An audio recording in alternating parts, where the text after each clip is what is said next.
É uma alegria muito grande estar mais uma vez com você para o encontro com a palavra. Seja bem-vindo. Estamos estudando o Evangelho de Lucas e temos visto como Jesus chamou parceiros para o ajudarem na implementação da sua missão. Podemos participar desse projeto de várias maneiras e uma delas é através de uma administração fiel. Acompanhe comigo mais esse estudo. Cerca de 75% do ensino de Jesus é referente à mordomia ou administração. Isso não quer dizer que 75% do ensino dele refira-se a dinheiro. Seu ensino tem a ver com a maneira como você tem a sua vida, ou o seu tempo, energia, talentos, dons, saúde e, é claro, seu dinheiro. Você tem sido um mordomo fiel da sua vida? No Novo Testamento aprendemos que o dízimo não é tudo. A questão é mais abrangente e refere-se à mordomia, porque tudo que você possui pertence a Jesus. Um dia a pergunta não será, quanto você deu para Deus? Deus vai perguntar, de tudo que você recebeu, quanto você reteve para você? Por que você gastou o dinheiro todo com você mesmo? Aquele dinheiro era meu e você gastou todo com você? Por que tanto para você e tão pouco na implantação e implementação da minha missão? Afinal de contas, do que consiste uma administração ou uma mordomia fiel?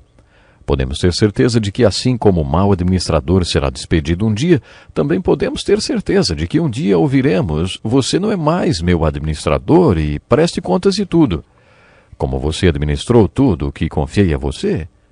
Você administrou os recursos como meu sócio na implantação dessa missão? A parábola do administrador astuto nos ensina uma lição positiva com um exemplo negativo. É possível participar com Jesus da implantação da sua missão. Depois que Jesus contou essa história, ele fez a seguinte aplicação. Quem é fiel no pouco também é fiel no muito. E quem é desonesto no pouco também é desonesto no muito. Assim, se vocês não forem dignos de confiança em lidar com as riquezas deste mundo ímpio, quem lhes confiará as verdadeiras riquezas? O que esse versículo está nos dizendo? Que Deus não vai nos abençoar espiritualmente se não formos fiéis na administração do dinheiro. Isso não quer dizer que todo crente tem que ser como o jovem rico e distribuir todas as suas riquezas por aí. Na verdade, pode ser exatamente o contrário. Esse versículo pode estar dizendo que um cristão pode ser um empresário ou um executivo astuto, ou talvez um milionário, mas consciente de que tudo pertence a Deus. A sua motivação para se tornar rico é poder contribuir com Jesus na implantação do seu manifesto. Essa é uma lição muito positiva, seguida de outro exemplo negativo. Depois desta, Jesus contou a história de um homem rico. Havia um homem rico que se vestia de púrpura e de linho fino e vivia no luxo todos os dias. Diante do seu portão fora deixado um mendigo chamado Lázaro, coberto de chagas. Este ansiava comer o que caía da mesa do rico. Até os cães vinham lamber as suas feridas. Se formos transformar essa parábola em um roteiro para uma peça de teatro, poderíamos dividi-la em 3 atos. No primeiro teríamos um homem rico dormindo no meio de lençóis de seda, comendo pratos sofisticados, enfim, tendo o melhor dessa vida. Todo dia esse homem ia até o portão da sua mansão e via um mendigo deitado, rodeado de cachorros, lambendo suas feridas. Não deve existir vida pior do que a de Lázaro. Ao mesmo tempo, não poderia haver vida melhor do que a do homem rico. Fim do primeiro ato. No segundo ato, acontece a morte dos 2 homens. É por isso que Salomão disse em Eclesiastes: nem o sábio, nem o tolo serão lembrados para sempre. Nos dias futuros ambos serão esquecidos. Como pode o sábio morrer como o tolo morre? A morte é um denominador comum para todos os homens. O rico morreu entre lençóis de seda em sua mansão e foi enterrado com grande pompa. Lázaro morreu fora dos portões de uma grande mansão e sequer foi enterrado. É provável que tenha sido recolhido pelo departamento sanitário da cidade, que jogou sua carcaça num lixão da cidade chamado Geena. Essa foi uma das palavras que Jesus usou para inferno, e era um lugar de depósito e queima de lixo. Mas os 2 homens morreram. Fim do segundo ato. Quando as cortinas se abrem para o terceiro ato, inicia-se o clímax da parábola e da peça. Os homens encontram-se no estado eterno. O mendigo Lázaro não poderia estar melhor, ele está junto de Abraão. O homem rico está no inferno e não poderia estar pior, em tormento. Entre eles havia um grande abismo intransponível. Não havia nada que pudesse mudar essa situação. E o homem rico ficou sabendo disso e disse: pai Abraão, tem misericórdia de mim e manda que Lázaro molhe a ponta do dedo na água e refresque a minha língua, porque estou sofrendo muito neste fogo. Só que a resposta foi: entre vocês há um grande abismo, de forma que os que desejam passar do nosso lado para o seu, ou do seu lado para o nosso, não conseguem. Nessa hora ele se lembrou dos seus 5 irmãos e disse: então eu suplico, pai, manda Lázaro à casa de meu pai, pois tenho 5 irmãos. Deixa que ele os avise, a fim de que eles não venham também para este lugar de tormento. O que vemos a seguir é um elogio à lei e aos profetas do Velho Testamento. Eles têm Moisés e os profetas, que os ouçam. O homem rico respondeu: não, pai Abraão, mas se alguém dentre os mortos fosse até eles, eles se arrependeriam. E a resposta foi: se não ouvem a Moisés e os profetas, tampouco se deixarão convencer, ainda que ressuscite alguém dentre os mortos. Essa parábola é impressionante, e uma das falas mais marcantes do terceiro ato da nossa peça seria: filho, lembre-se da vida que você teve. Temos diante de nós uma ilustração da vida eterna e o conceito de fogo do inferno e condenação eterna. Recompensa e tormento eterno. Talvez o pior tormento desse homem na dimensão eterna seja o fato de ter memória. Na verdade, ele tem toda a eternidade para se lembrar dos 50 ou 60 anos que viveu. O que ele fez da vida dele? Essa parábola vem logo depois da parábola do administrador astuto. Deus deu a todos nós uma vida e nos fez administradores dela. Não só administradores do nosso dinheiro, que pode ser o item de menor importância, mas administradores da nossa vida, do nosso tempo, da nossa energia, dons, talentos, saúde e tudo que compõe nossa existência. Essa é a questão. O que você tem feito da sua vida? Essa parábola traz um exemplo negativo, o que não devemos fazer. A parábola do administrador astuto diz que se você pode tornar-se participante com Jesus da implantação e aplicação da missão dele na terra, sendo um administrador fiel de tudo que Deus nos confiou. E a parábola do rico e do Lázaro, que ilustração ela traz para nós? Essa parábola fala de um homem que não participou do manifesto do Nazareno. Ele não teve a menor preocupação com Lázaro, que ficava estirado junto ao portão da sua mansão. Essa parábola traz uma aplicação social.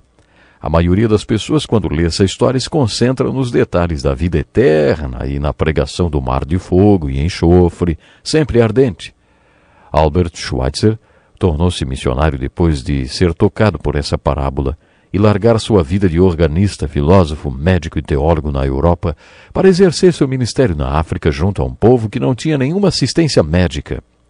Esse ensino de Jesus o levou a concluir que Lázaro, deitado junto ao portão do homem rico, era um povo que estava ferido e que passava fome. Quando Schweitzer foi para a África, declarou: a sua vida é o seu melhor argumento. Ele estava certo. Quando ele foi para o seminário, discordou de muitas coisas que eram ensinadas por lá. Pensou em ficar na Europa e escrever livros que combatessem aqueles conceitos errados. Ao invés disso, ele viveu as suas ideias. Para ele, Lázaro representava a África. O que é Lázaro para você? Diante de você está um grande desafio. Você vai participar com Jesus da implantação e aplicação da missão dele na terra? Você vai participar com ele da restauração da visão ao cego, da libertação dos cativos e da cura dos feridos e quebrantados deste mundo? No Evangelho de Lucas, observamos que Jesus estava sempre nos desafiando a participarmos com ele da implantação do seu manifesto. Lucas foi o único que registrou a parábola do bom samaritano, talvez porque ele fosse médico. No capítulo 10 do seu Evangelho, Lucas conta a história de um homem que foi assaltado e espancado e deixado à beira da estrada. Passaram por ele e o viram daquele jeito, caído. Um sacerdote e um levita que atravessaram para o outro lado da rua para não se envolverem com o assunto. Afinal, eles eram homens muito ocupados e não tinham tempo para acudir ninguém. Entretanto, um samaritano passou por lá e viu o homem na estrada, sangrando, largado ali. Ele cuidou dos ferimentos do homem, colocou-o sobre o seu animal, levou-o a uma hospedaria e disse ao dono: cuide dele.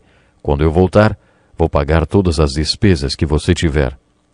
A parábola do bom samaritano traz uma filosofia de vida para nós.